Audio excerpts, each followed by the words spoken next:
Now we want to bring in Art Trembanis. He's on the phone for us.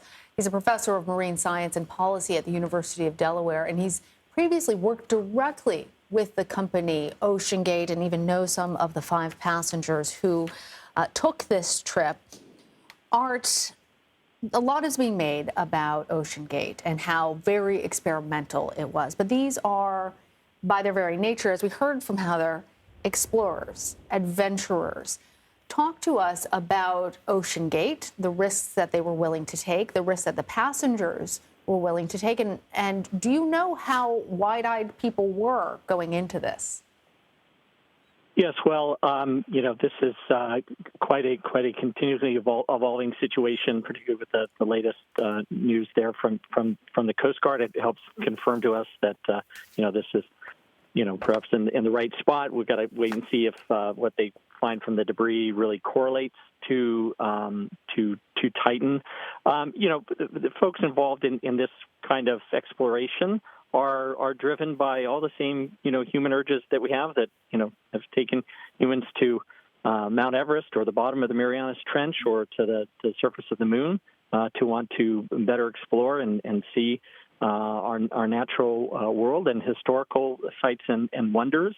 The Titanic obviously is, the most famous shipwreck in the world, and it's one that's deteriorating and seemingly increasingly at a rapid rate in recent years. So every time that it's visited, and this is all done in a hands-off sort of way, new things are learned about the evolution of that site and a connection to the history, the human history that captures, and I think that speaks. That's what's driving and motivating folks to come there. And on that note, Art, all of those explorers to Everest, to the North and South Poles, there are names of great explorers that never came back. But you want to make sure that you minimize the risks on that. Having worked with OceanGate, did you feel like they really worked to be as safe as absolutely as safe as possible?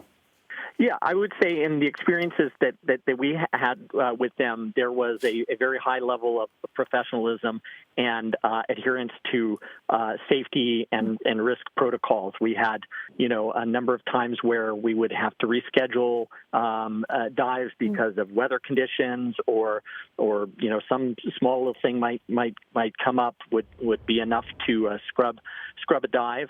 And that was, even though we had a lot of pressure and interest to try to get some of our science done, that always took a backseat to the safety operations. And I had visited them also in Seattle and know the groups that they were working with to help design and build this admittedly a very unique one-off hull system using this carbon fiber fused with titanium end caps to it. So, yes, it's very new and innovative relative to the preponderance of the rest of the deep ocean submergence fleet that has, more established titanium sphere technologies, but the limits there where you could generally only get maybe 2 or 3 people in those.